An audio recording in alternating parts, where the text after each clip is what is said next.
¿Qué tal? Qué gran emoción iniciar una nueva exploración a fondo con todos los que nos acompañan hoy. Tenemos entre manos un material verdaderamente excepcional.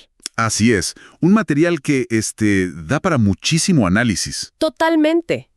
Vamos a analizar un documento fascinante. Son unos extractos minuciosamente seleccionados de un texto titulado Jaspers Cap 5.pdf. Escrito por el filósofo y psiquiatra alemán Karl Jaspers. Exacto. Y este documento aborda un concepto histórico monumental, al que llama el tiempo eje y sus consecuencias. Que es un término de verdad impactante. Lo es, y la misión de nuestra inmersión de hoy es desentrañar qué es exactamente este misterioso tiempo eje. El autor lo describe como una especie de fase intermedia, digamos un intervalo de libertad. Un respiro de conciencia pura. Que actuó como un fermento absoluto, transformando de raíz la conciencia humana y estructurando la historia universal tal y como la entendemos en la actualidad. Yo estoy muy emocionada de entrar en materia. Y yo estoy seguro de que será un viaje increíble. Es un placer estar aquí para desglosar esto. Y para cualquier mente curiosa que nos esté escuchando, entender este concepto es absolutamente vital. Claro, es como tener un mapa. Exactamente. Podríamos decir que comprender la tesis de Jaspers sobre este tiempo eje es el atajo definitivo para entender por qué la sociedad occidental moderna piensa de la manera en que lo hace. Es la clave para responder a esa extraña sensación que a veces surge al estudiar historia, o sea, la razón por la cual ciertas culturas muy antiguas nos parecen increíblemente cercanas. Como si las conociéramos de toda la vida. Sí, casi como si pudiéramos sentarnos a tomar un café y debatir con sus filósofos, mientras que otras civilizaciones, a veces incluso más recientes o geográficamente más próximas, nos resultan totalmente ajenas. Bien, vamos a desempacar esto, porque hay mucho jugo aquí. Antes de avanzar hacia las implicaciones filosóficas, y para que todos estemos en la misma página temporal, ¿de qué época exacta estamos hablando cuando decimos tiempo eje? Es una gran pregunta. Porque el texto lo describe maravillosamente como una iniciación, pero necesitamos anclarlo en el calendario para que quienes nos escuchan se ubiquen. Excelente punto, porque sin ese ancla, el concepto flota en el vacío. Jaspers sitúa este tiempo eje aproximadamente entre el año 800 y el 200 antes de nuestra era. 800 y 200. Ok.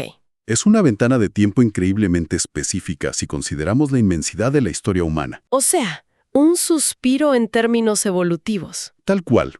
Un suspiro. Estamos hablando de la época en la que vivieron figuras como Confucio y Lao Tse en China, Ajá. Buda en la India, Zaratustra en Irán, los grandes profetas en Israel como Elías o Isaías. Y los griegos, claro. Por supuesto, figuras como Homero, Platón y Arquímedes en Grecia. Según Jaspers, en esa franja de tiempo específica, y fíjate en esto, de manera casi simultánea e independiente. Eso es lo más loco, que fue independiente. Exacto. Surgieron las categorías fundamentales con las que todavía hoy pensamos el mundo. ¡Wow! El texto hace una división que de verdad me dejó pensando.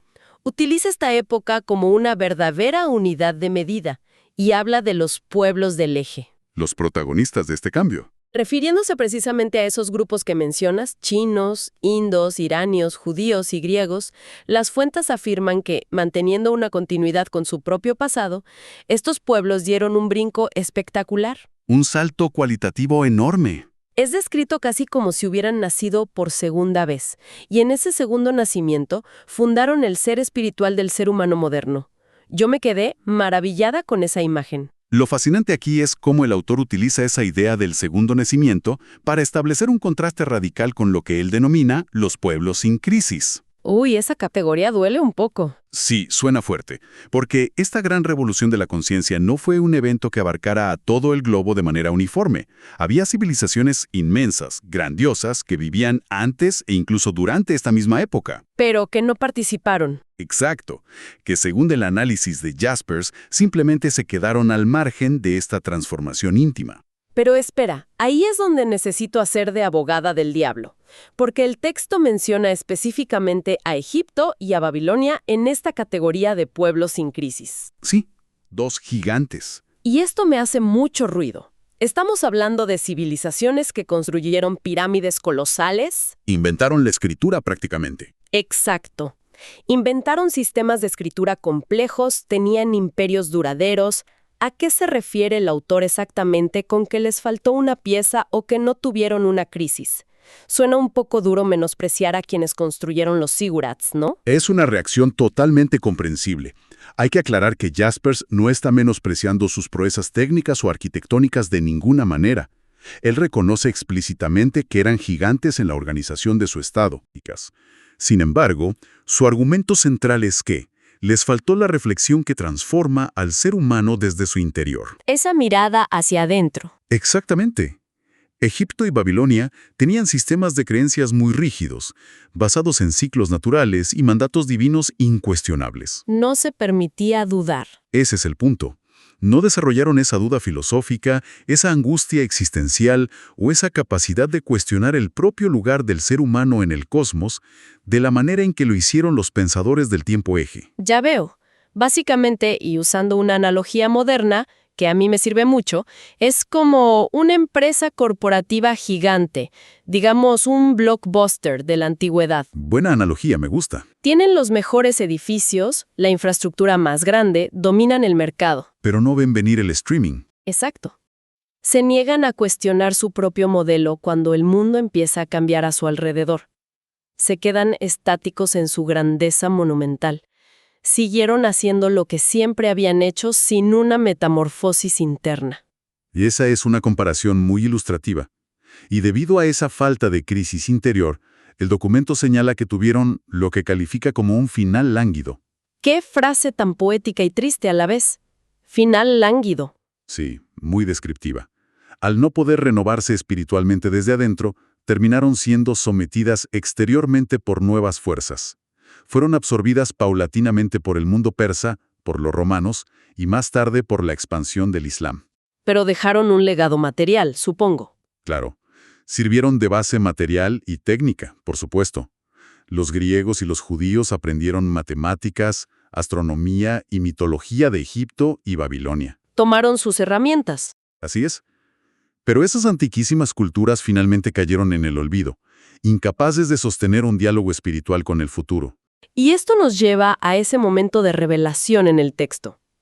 Esta es la razón exacta por la que la mente moderna se siente muchísimo más cercana a los antiguos pensadores de China o de la India que a los constructores de Egipto. Totalmente. Miramos una pirámide y sentimos un asombro reverencial por su sublimidad, pero existe un abismo de incomprensión entre nosotros y la mente que la diseñó. Es una mente que nos resulta alienígena en cierto modo. Exacto. En cambio, leemos a un filósofo griego debatiendo sobre la justicia o un texto de la antigua India sobre el sufrimiento humano Y resuena inmediatamente. sentimos una familiaridad inmediata. Ahí comienza lo familiar para nosotros. Jaspers lo ve como el momento en que el ser humano se volvió plenamente consciente de sus límites y de su libertad. Ahora, es crucial notar que el autor también dedica una buena parte de su ensayo a derribar mitos. Mitos históricos, ajá. Mitos profundamente arraigados sobre cómo se desarrollaron estas culturas después de ese periodo brillante.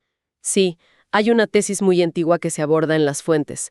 Una idea bastante eurocéntrica de que China y la India, a diferencia de Occidente, no tuvieron una verdadera historia después del tiempo eje. Una visión muy limitada. Bastante. El argumento tradicional era que la historia requiere movimiento y transformaciones esenciales, y que en Asia solo había una especie de estatismo perpetuo. Un estancamiento. Sí. El texto incluso cita una frase de Lord Elphinstone, que luego fue retomada por el filósofo Hegel, diciendo que al este del río Indo el movimiento histórico se detiene por completo. Si conectamos esto con el panorama general de la historiografía, vemos que Jaspers está corrigiendo activamente los prejuicios de su propia tradición intelectual. Está barriendo la casa por dentro. Tal cual. Él refuta esa idea de estatismo asiático con mucha firmeza.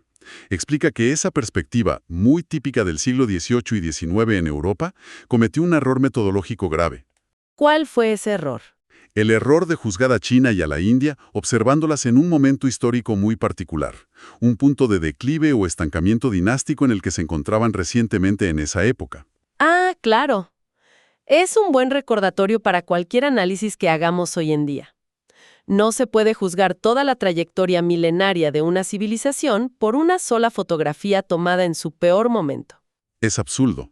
Sería como juzgar toda la historia económica de un país moderno basándose únicamente en los datos de un año de recesión profunda. Totalmente de acuerdo. Las fuentes aclaran que en Asia hubo cambios geográficos inmensos de los centros de poder. Movimientos de capitales, dinastías enteras. Hubo revoluciones campesinas, renacimientos filosóficos y movimientos de pueblos enteros que sostuvieron una dinámica cultural vibrante.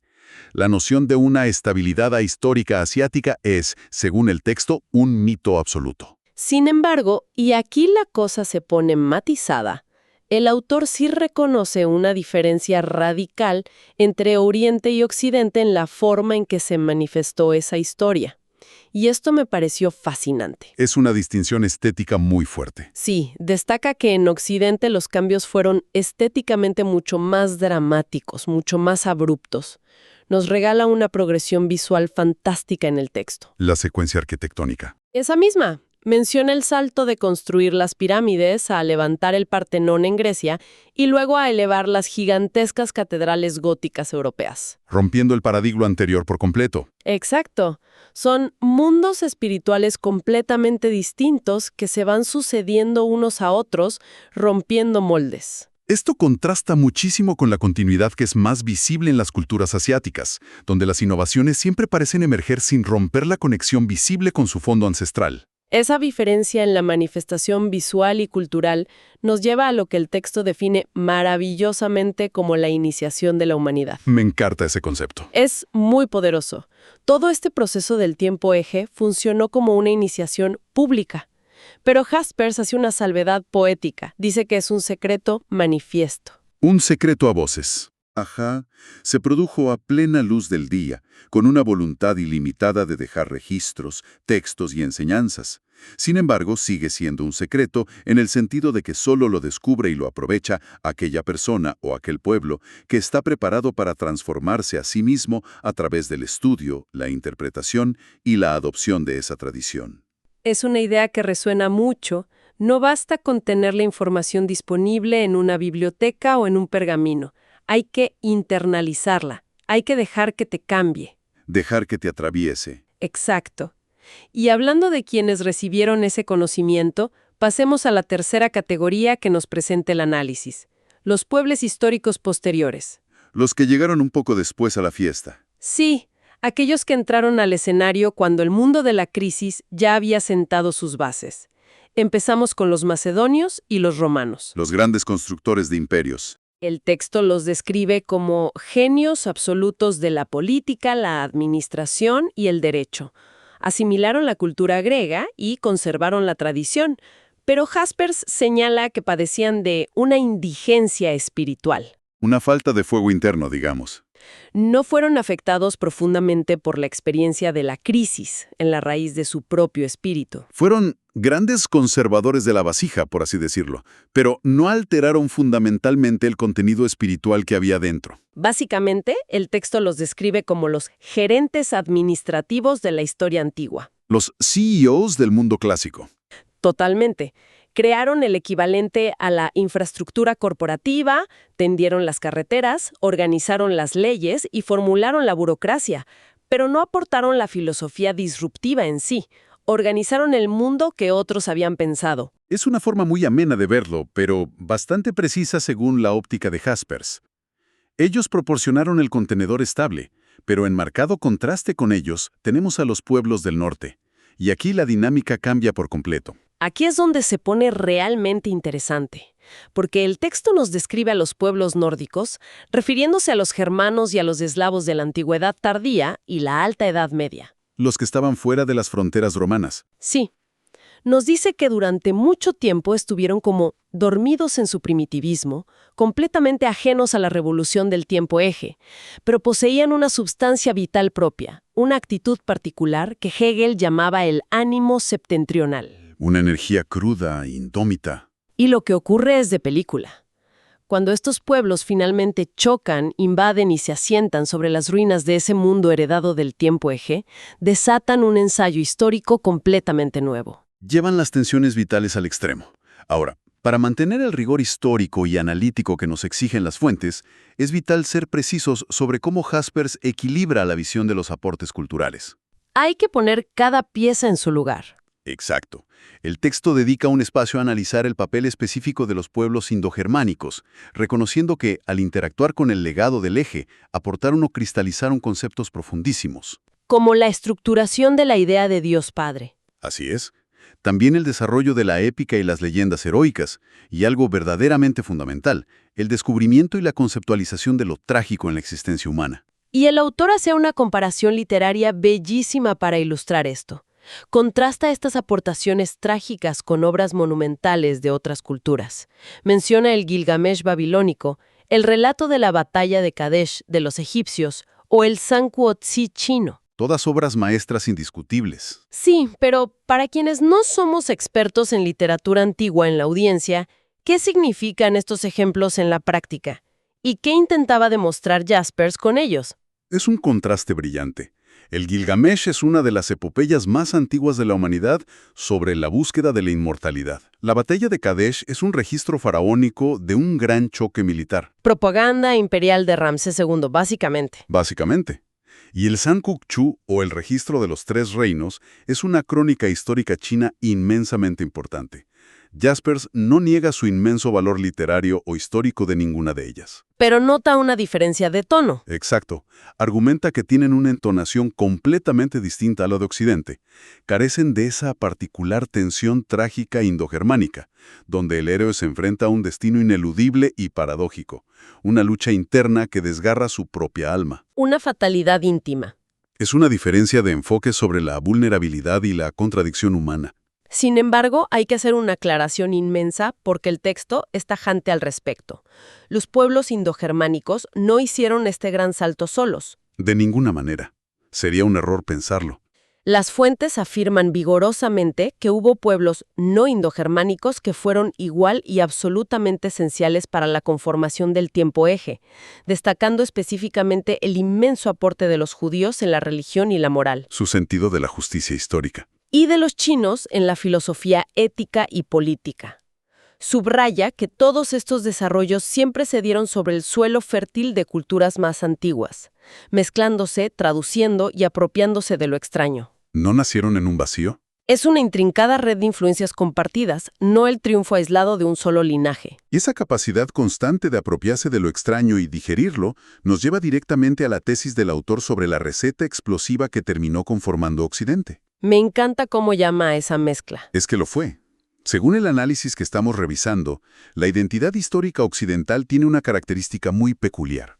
Lleva sus contradicciones y su polaridad inherentemente dentro de sí misma. Convive con la incomodidad de la contradicción. A diferencia de otras regiones del mundo antiguo que buscaban mantener una armonía social inquebrantable a toda costa, Occidente, según Jaspers, nunca le ha temido a los saltos al vacío, a las rupturas violentas y al radicalismo intelectual. Entonces, ¿qué significa todo esto?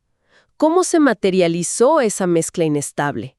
¿Cómo lograron meter tantas visiones del mundo diferentes en una sola licuadora cultural y no explotar en el intento? Bueno, el texto nos da una respuesta bastante directa al presentar, desde una perspectiva puramente histórica y sociológica, la figura de Cristo. Y la posterior formación de la Iglesia. Así es, como el eje organizador de la historia occidental. Extrae una síntesis que el autor considera monumental. Jaspers argumenta que el cristianismo primitivo y medieval logró amalgamar tres fuerzas titánicas. A ver, ¿cuáles son esas tres? Tomó los profundos impulsos éticos y religiosos del judaísmo, le sumó la inmensa amplitud filosófica de Grecia para estructurar su teología, y a todo eso le inyectó la implacable energía organizadora y jurídica de Roma. Es decir, juntaron la moral, la mente y la gerencia en un solo paquete. Es importante recalcar que estamos explorando la tesis particular de Jaspers aquí, claro. Él ve a figuras como San Agustín como las cumbres de esta síntesis, mentes que lograron reunir contradicciones intelectuales enormes bajo un mismo techo conceptual. Un trabajo de alquimia intelectual. Pero lo verdaderamente asombroso de la lectura de Jaspers no es solo la síntesis teológica, sino el efecto político involuntario que esto tuvo. Ah, esta es mi parte favorita. De esa amalgama surge una de las paradojas históricas más fascinantes documentadas en el texto, una que él identifica como el gran motor oculto de la libertad en Occidente. Sí, esto me voló la cabeza cuando lo leímos. Porque Jaspers argumenta que la fricción constante entre la Iglesia y el Estado fue lo que nos salvó del autoritarismo absoluto. Exactamente. El autor hace un análisis comparativo muy lúcido. Señala que, si observamos otras grandes religiones o sistemas de la época tardo-antigua y medieval, como el Islam en sus califatos, el zoroastrismo del Imperio Sasánida, en Persia, o incluso el cristianismo ortodoxo en el Imperio Bizantino, Que funcionaban como bloques sólidos. todas tendieron a funcionar esencialmente como teocracias unificadas. El poder espiritual y el poder político convergían en una sola estructura. La religión unificaba y legitimaba absolutamente al Estado. Sin fisuras. Sin embargo, Jaspers argumenta que en Europa Occidental ocurrió algo radicalmente diferente. La Iglesia Católica tenía la ambición declarada de dominar por completo el poder temporal, de estar por encima de los reyes. Querían mandar en todo. Pero la realidad histórica es que simplemente nunca pudo lograrlo de manera definitiva. Nunca lograron el monopolio. Siempre hubo emperadores germánicos desafiando al Papa, reyes locales nombrando a sus propios obispos, una fricción incesante, batallas campales de poder. Una guerra fría medieval. Es fascinante porque nos recuerda algo muy aplicable hoy en día, incluso para quienes nos escuchan y analizan la política moderna. A nivel institucional, la fricción no siempre es algo negativa. De hecho, puede ser salvadora. A veces, la falta de un monopolio en el poder, esa constante competencia entre dos bloques colosales, es lo único que garantiza una especie de maniobra para el individuo. Esa es precisamente la conclusión de Jaspers. Esa incapacidad mutua para aniquilar al rival impidió que se instalara una tiranía absoluta y monolítica, Porque si el rey te perseguía, te ibas con el obispo. y viceversa. Esta constante batalla por la supremacía obligó a ambos bandos a desarrollar argumentos jurídicos, a fundar universidades, a buscar el apoyo popular. A innovar legalmente. Paradójicamente, la institucionalidad cristiana occidental terminó siendo un agente catalizador de la libertad civil, incluso para aquellos que, siglos después, serían sus críticos más feroces. Porque mantuvo el sistema abierto. Mantuvo el panorama político fragmentado y en un estado de perpetua tensión ética. Es una forma de leer la historia que le da la vuelta a muchas concepciones tradicionales. Sobre todo esa idea aburrida de que el medievo fue solo una época oscura de control absoluto. Le quita ese mito de la edad oscura definitivamente. Y toda esta olla de presión de tensiones políticas, asimilaciones culturales y herencias antiguas nos lleva al último gran bloque de la narrativa histórica de nuestro documento. El gran estallido final de esta etapa. El texto delimita una época dorada de una intensidad abrumadora, que sitúa aproximadamente desde el año 1500 hasta 1830. Esos 300 y pico de años representan, para el autor, el momento en que todo el potencial acumulado durante siglos de asimilación finalmente detona. Es como si todo el combustible prendiera fuego a la vez. Es el periodo donde vemos el Renacimiento, que no fue otra cosa que la revivificación apasionada y la reinterpretación de la antigüedad clásica grecorromana. Volver la mirada a Grecia. Y simultáneamente la Reforma, que fue un intento de renovación profunda, volviendo a las raíces del cristianismo primitivo. Ambas son miradas hacia atrás, hacia el tiempo eje original, pero que paradójicamente disparan a la humanidad hacia el futuro. Ahora, tengo una duda sobre la cronología. ¿Por qué el autor corta esta época dorada en 1830? ¿Qué ocurre ahí que cambia el juego? Jaspers utiliza esa fecha como una frontera simbólica. Alrededor de 1830, la revolución industrial entra en su fase más madura y expansiva. Las máquinas de vapor, las fábricas. Exacto. Y el paradigma cambia de una búsqueda puramente espiritual y filosófica a un mundo dominado por la técnica, la producción en masa y la ciencia aplicada. Un mundo más pragmático. Pero el argumento central es que esa explosión de mentes brillantes previa, desde Da Vinci y Miguel Ángel, pasando por Lutero, hasta llegar a Newton, Kant y Goethe, cimentó la base absoluta de nuestra vida intelectual moderna. Fueron 3 siglos de crear obras imperecederas y de dar a luz a la revolución científica. Todo lo que somos hoy, nuestras instituciones democráticas, el método científico, nuestra forma de concebir los derechos humanos y de cuestionar constantemente nuestro entorno. Todo bebe de ahí. Todo debe directamente de esa fuente hiperactiva. Y esa fuente, a su vez, es la heredera directa de aquel primer gran brinco de conciencia que ocurrió milenios atrás en el tiempo eje. Es una cadena ininterrumpida. Es algo en lo que vale la pena pensar. A veces heredamos instituciones en nuestras propias sociedades y hasta que no hay una crisis que nos obligue a replantearlas desde adentro, corremos el riesgo de quedarnos estancados como aquellos pueblos sin crisis de los que hablamos al principio. Si tuviéramos que destilar una síntesis de todo este vertiginoso recorrido intelectual, diríamos que la lección primordial de los extractos de Jaspers es que la historia humana está muy lejos de ser una simple hoja de cálculo que registra batallas, dinastías y cambios en las fronteras de los mapas. No es solo un archivo de Excel histórico. Exactamente. Esa era la visión puramente administrativa de los antiguos macedonios o romanos. La historia profunda, la que verdaderamente altera la condición humana, es un linaje ininterrumpido de despertares espirituales y de crisis internas. Es la historia de las ideas chocando. El concepto del tiempo eje nos demuestra que el conocimiento acumulado no sirve de nada si se mantiene pasivo. Requiere una transformación activa de quien lo recibe. De lo contrario, termina desvaneciéndose como un eco en el desierto. Tal como lamentablemente les ocurrió a los grandiosos constructores de Babilonia. Una tragedia histórica silenciosa. Es, en el fondo, un llamado de atención a la mente moderna.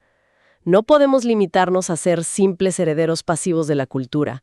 Tenemos que interactuar con ella, cuestionarla, someterla a nuestra propia crisis interior para mantenerla viva. Esto plantea una pregunta importante, una reflexión ineludible que va más allá de las páginas escritas por Jaspers y que choca directamente con nuestro presente. A ver, ¿hacia dónde apuntas? El texto nos demostró cómo el contacto profundo con las ideas surgidas en aquel antiguo tiempo eje catapultó a pueblos enteros hacia la vanguardia de la historia. Les dio el motor del futuro.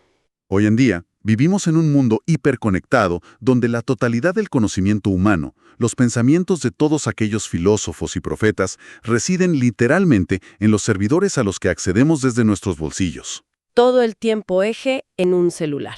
Y uno debe preguntarse, frente a esta realidad, para cualquiera que nos escucha analizando esto, ¿estamos actualmente al borde de un nuevo tiempo eje? ¡Wow! ¡Qué gran interrogante! Es posible que estemos presenciando una nueva y gigantesca mutación de la conciencia humana, esta vez impulsada por la inteligencia artificial y la interconexión digital total. O la otra cara de la moneda. Exacto. O por el contrario, corremos el enorme riesgo de actuar simplemente como los antiguos administradores romanos, dedicándonos a clasificar, almacenar y organizar la inmensa cantidad de información del pasado, pero careciendo por completo de la chispa filosófica y espiritual necesaria para dar el siguiente gran paso evolutivo. ¡Qué pensamiento tan provocador para cerrar nuestra sesión! Nos deja mirando nuestros dispositivos y esa inmensa cantidad de información que consumimos a diario con una perspectiva completamente renovada. Es para no dormir pensando en ello. Totalmente. ¿Somos los filósofos de una nueva era o los burócratas de la antigua? Ha sido una exploración verdaderamente enriquecedora, desempacando cómo las crisis existenciales del pasado lejano terminaron forjando las libertades institucionales y la mentalidad compleja de nuestro presente. Un placer haber podido trazar estas líneas. Inmensamente a todas las mentes curiosas que nos han acompañado en este recorrido analítico. La invitación queda abierta para que sigan cuestionando sus propias certezas, sigan investigando y, sobre todo, mantengan viva esa chispa de curiosidad que ha sido el verdadero motor de la humanidad desde hace más de 2000 años. Hasta nuestra próxima inmersión a fondo en las fuentes.